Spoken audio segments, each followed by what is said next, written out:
Okay, let's just get right into it. What is the absolute best programming language to learn? This question is everywhere, right? It sparks these huge debates online, in classrooms, you name it. Well, in this explainer, we are going to find an answer, but it's probably not the one you're expecting. So this is the question, right? It's on everyone's mind. Doesn't matter if you're writing your very first Hello World or if you're a pro who's been coding for years and you're just looking for that next step. We're all searching for it. That one single magic language that's going to unlock the best jobs, the biggest paychecks, and the absolute coolest projects. But here's the thing. What if that's just the wrong question to ask? That's the take from engineer and streamer The Prime Agent, who flat out calls it the cheesy, ridiculous question. And you know what? He's got a really good point. Thinking about it this way can actually send you down a completely wrong path. So let's reframe this whole conversation. We're not here to crown one language as the champion. Instead, what we're going to do is give you a new way of thinking about it, a framework so you can figure out the right language for you and for what you want to do. It really is all about picking the right tool for the job. So here's how we'll break it down. First, we'll talk about the real question you should be asking. Then, we'll dive into languages to build a career. The languages that are fueling the whole AI revolution. The specialized tools built for raw speed. And finally, some really cool languages you can learn just to kind of stretch your brain and become a better developer. All right, let's kick things off with what is, without a doubt, the most important idea in this entire explainer. It's a really simple shift from asking what to asking why. And this is really the heart of the matter. Before you even think about learning a language, the first question you have to ask yourself is, what do I actually want to build? Do you dream about making video games? Are you excited about building sleek, fast websites? Or are you fascinated by the idea of working with the huge data sets that power AI? Your answer to that question, that's your compass. That's what's going to guide you.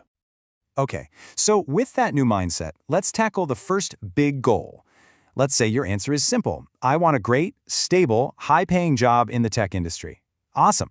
So where should you start? If you have absolutely no idea where to begin, the Prime Agent makes a great case for JavaScript as a fantastic first choice. And why is that? Well, because it lets you do a bit of everything, right out of the gate. You can draw things on a screen, make things move. You get that immediate visual feedback, which is so motivating when you're starting. And then you can use that same language to write the back-end logic for your server, talk to a database. You can build an entire full-stack application with just one language. So let's look at the titans of the industry here, the big three. You've got JavaScript, which, as Mosh Hamadani points out, is on over 98% of websites. It is everywhere. Then there's Python, the undisputed champ for all things AI and data science, just loved for how versatile it is. And you can't forget Java. It's the absolute backbone of huge enterprise software. Think banking, e-commerce, because it's so stable and it can scale to handle massive systems. Honestly, you just can't go wrong building a solid foundation in any one of these three. And of course, that job security, it comes with some serious earning potential. Just look at these numbers from Simplilearn. They really show how valued these skills are in the market. I mean, if you become a specialist in a field like Python for data science, you could be looking at salaries well over $200,000 a year. All right, let's switch gears and talk about what is probably the biggest thing happening in tech right now: artificial intelligence. If your goal is to get in on that, to build AI models, to work with the giant piles of data they need, there are two skills that are just completely non-negotiable. First up, Python. I mean, every source agrees. It's the undisputed king of AI. It has these incredible libraries like TensorFlow and Pandas that just make it the default choice for machine learning and data work. But here's the key insight. AI runs on data, and Mosh Hamadani puts it perfectly. SQL is how you work with that data. It might not be the flashiest language, but knowing how to use SQL to pull, manage, and shape data is an absolute superpower for anyone who wants to work in the AI field. Okay, but what if your goal isn't just to build something, but to build the fastest thing possible? We're talking about game engines, high-frequency trading systems, robotics, situations where every single millisecond counts. This is where a whole different class of languages comes into play. For decades, the heavy hitter, the undisputed veteran in this space, has been C++. It gives you just an incredible amount of control over the computer's memory and hardware, letting you squeeze out every last drop of performance. It's definitely tougher to learn, there's a steep learning curve, but it's the engine behind some of the most demanding software on the planet. But this is where things get really interesting. because there are some new contenders on the scene. And I love how the Prime Agent describes them. On one side, you have Rust. He calls it the safe man that holds you at night, keeping you warm. That's because it's built from the ground up to prevent really common, really dangerous bugs with memory. It just won't let you make those mistakes. Then on the other side, you've got Zig, which is more of a middle ground. It gives you that simple, raw power that feels a lot like C, but with some modern safety features built in. It gives you, as he says, a little bit of safety, but more like C. This whole battle between ultimate safety and flexible power is just fascinating to watch. So far, we've been really practical, right? Learning a language to get a job, to build something fast. But what about learning a language just for the fun of it? Just to become a better, more well-rounded programmer? This is all about exploring new ideas that can literally change how you think about writing code. One way to think about this from the Prime Agent is to look at language archetypes. First, you have what he calls the loosey-goosey or dynamic languages. So think Python, think JavaScript.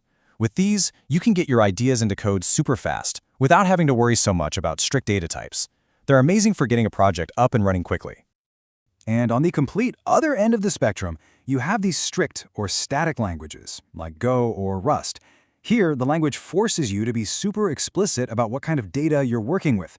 Now, that might feel a bit slower at first, but it lets the computer find a whole category of bugs for you before you even run your code. And that makes them incredible for building huge, complicated systems that need to be super reliable and easy to maintain.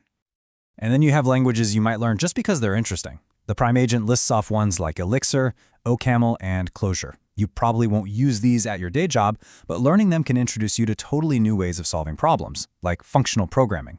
And honestly, one of the best parts is that these languages often have these small but incredibly passionate and excited communities, which can just be a fantastic environment to learn it. So let's bring it all home. Here is your actionable 3-step framework. Step 1, define your goal. Stop asking what's the best language and start asking what do I want to build. Step 2, pick your tool. Grab one of the main languages for that field to get your feet wet. JavaScript for web, C++ for games, Python for AI. And then, step 3, keep exploring. Once you feel comfortable, go learn a language from a totally different category. If you learned a loose one, try a strict one. It'll broaden your horizons and make you a much better developer in the long run. And that brings us to one last big idea to leave you with.